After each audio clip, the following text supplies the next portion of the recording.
as une drôle de tête. Qu'est-ce que tu as? Tu as un problème? Je suis en train de penser à la maison que nous avons faite en Martinique.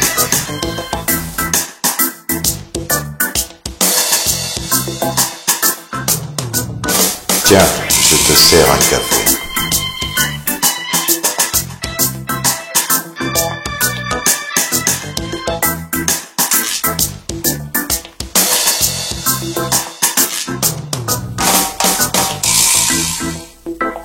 Merci. Tu sais, nous sommes les derniers à savoir ce qui se passe chez nous en Martinique. Il paraît qu'il y ait des gens tellement méchants qui habitent chez nous que nos parents et nos amis n'ont même pas le droit de rentrer dans notre cour. Et le pire de tout ça, c'est que M. Tanan, le maire de la commune, est d'accord pour que ça se passe ainsi. Qui peut me dire le contraire avec raison? Voilà ce que j'ai fait pour mériter un tel châtiment. Une maison en forme de rocher. Maintenant, c'est à vous, internautes, de me juger. Je vous dirai la vérité, toute la vérité, et rien que la vérité. J'attends votre verdict dans les commentaires ci-dessous. Je pense que si ces gens étaient aussi dangereux qu'on le prétend, ils seraient déjà en prison, à l'hôpital ou au cimetière. À cette époque, on n'attend jamais très longtemps pour trouver plus méchants que soi, à moins qu'ils soient incontestablement les plus méchants de la Martinique ou hébergés chez nous par les plus méchants de la Martinique eux-mêmes. Quand je dis nous, il s'agit de Joseph et de Félix.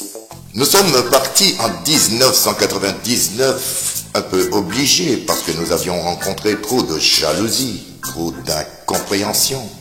Pendant ces 10 années que nous avions mises à faire cette maison en forme de rocher, que nous aurions pu faire en 3 mois si nous n'avions pas été gênés, freinés, non seulement par ces petits jaloux de merde, d'enfoirés, mais pire encore, nous avions été gênés par les responsables, les dirigeants de la commune de Saint-Joseph qui nous rappelaient l'histoire de Giordano Bruno, de Galilée, et de tant d'autres qui étaient devenus indésirables comme nous, parce qu'ils étaient différents, parce qu'ils étaient vrais, parce qu'ils étaient originaux, parce qu'ils ne pouvaient pas entrer dans le moule, parce qu'ils n'étaient pas faits pour entrer dans le moule.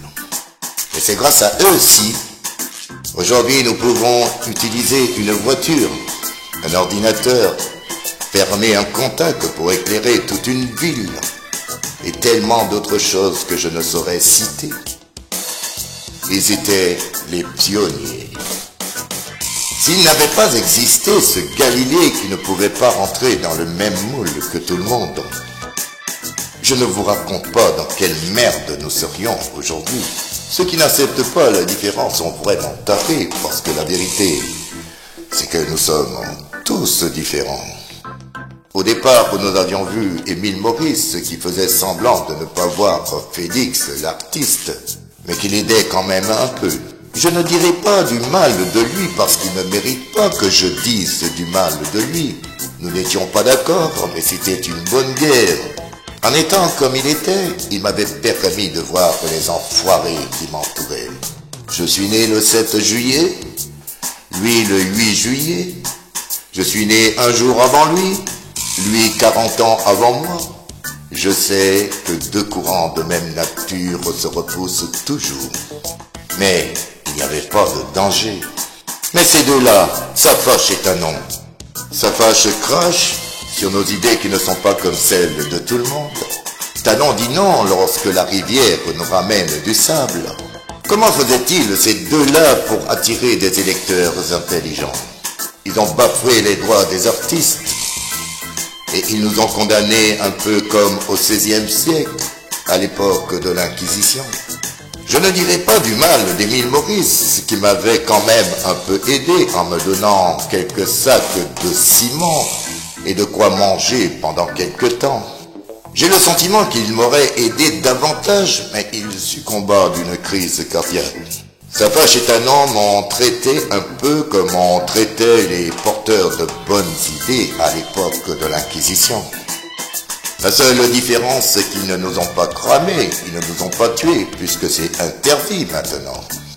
Et ces prétendus méchants qui habitent chez nous sans notre autorisation, est-ce vraiment eux qui sont les méchants?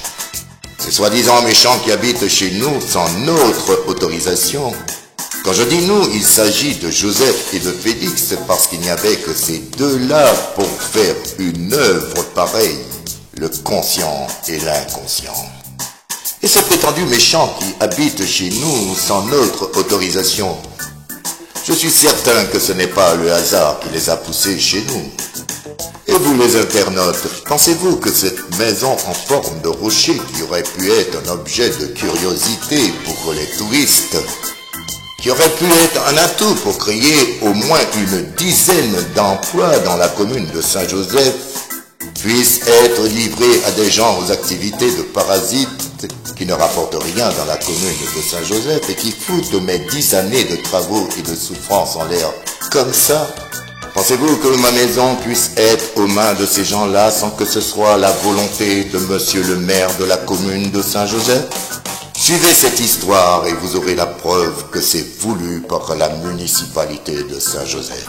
Certaines scènes d'un film pour la télévision allemande, titré L'Ermite, comme m'avait dit le cinéaste lui-même, n'avaient pas pu être tournées chez moi parce que la municipalité de Saint-Joseph avait refusé de donner l'autorisation aux cinéastes. Parce que ces messieurs ont la trouille que je devienne célèbre, peut-être. C'était monsieur Safache, le maire de la commune à l'époque. Leur but était de m'empêcher de gagner de l'argent qui allait me permettre de continuer mes travaux. Parce que monsieur Safache ne voulait pas que je fasse ce rocher. Ce jour-là, c'était le cinéaste lui-même qui avait envoyé quelqu'un acheter pour une valeur de 500 francs de la nourriture pour moi et pour mon chien. Parce qu'il n'y avait rien à manger chez moi depuis des jours. J'espère qu'ils verront cette vidéo pour dire simplement, oui, il dit la vérité. Le cinéaste et un acteur m'avaient donné 500 francs en liquide. Après leur passage chez moi, je n'avais vu personne d'aussi généreuse. Il m'arrivait de rester des jours sans manger. À l'époque d'Émile Maurice, je me foutais en colère quand il ne me comprenait pas.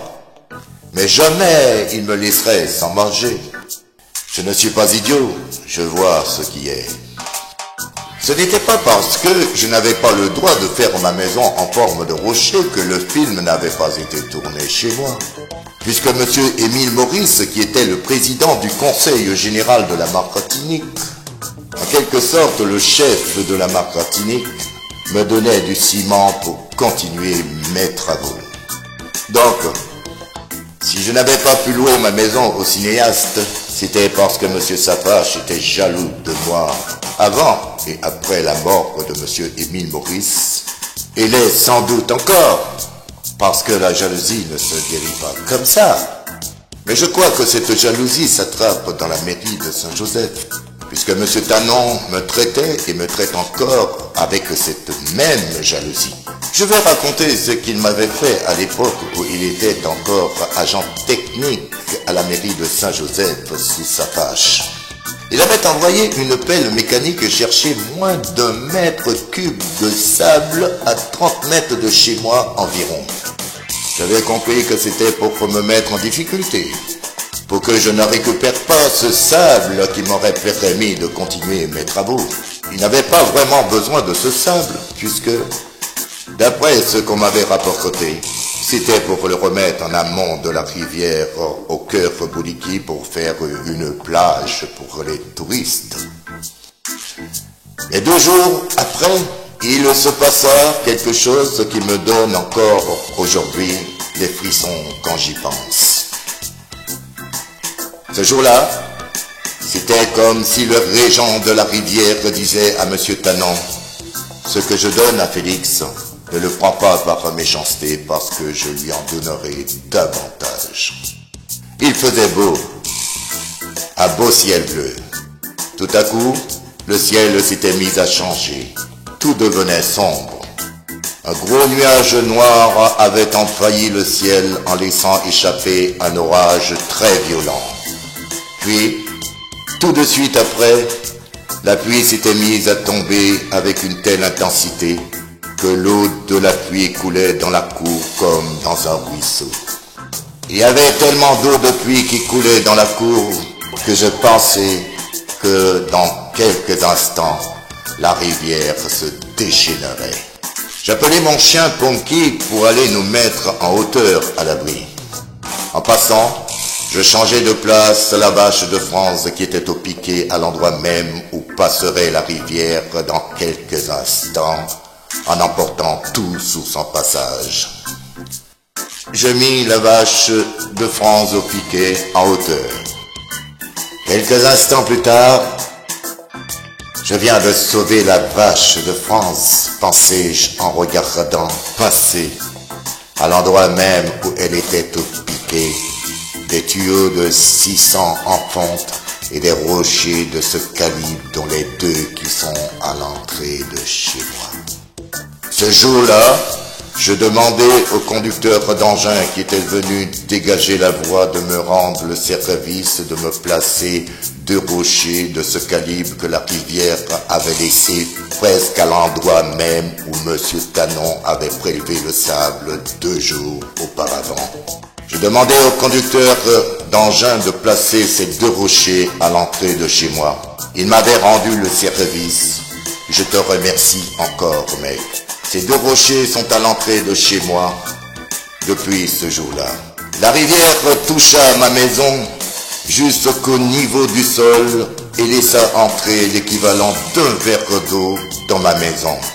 En voyant cette petite quantité d'eau dans ma maison après ce déluge, j'avais le sang glacé. Je sentais mes cheveux dressés sur la tête en pensant que la rivière était guidée par une force dont la nature échappe totalement à ma conscience, mais qui me fait savoir qu'elle me protège. La rivière avait regagné son lit aussi rapidement en me laissant plus de 8 mètres cubes de sable dans ma cour. Je n'avais pas à mesurer, mais il y en avait certainement plus. Elle avait nettoyé ma cour plus propre que je ne l'aurais fait. Elle avait laissé rentrer dans ma maison l'équivalent d'1 verre d'eau pour me faire savoir que tout est calculé. Cette crue, je pense qu'elle est dans la mémoire d'une grande majorité de la population joséphine du temps que je vivais en Martinique. En tout cas, je sais qu'elle est dans la mémoire de tout le personnel de la mairie de Saint-Joseph du temps que je vivais en Martinique. Je n'avais jamais vu une telle crue durant toute mon existence. Et à mon avis, personne ne devait s'y attendre. La météo n'avait rien prévu. Entre 2 beaux temps, ce temps que je ne saurais qualifier de mauvais n'avait duré qu'environ 2 heures seulement. Je ne saurais qualifier ce temps de mauvais, car il m'avait apporté du sable pour que je finisse ma maison. Il m'avait nettoyé ma cour plus propre que je ne l'aurais fait. Il m'avait laissé entrer chez moi l'équivalent d'1 verre d'eau pour me montrer que tout était calculé. La suite, prochainement, dans les Martyrs 2.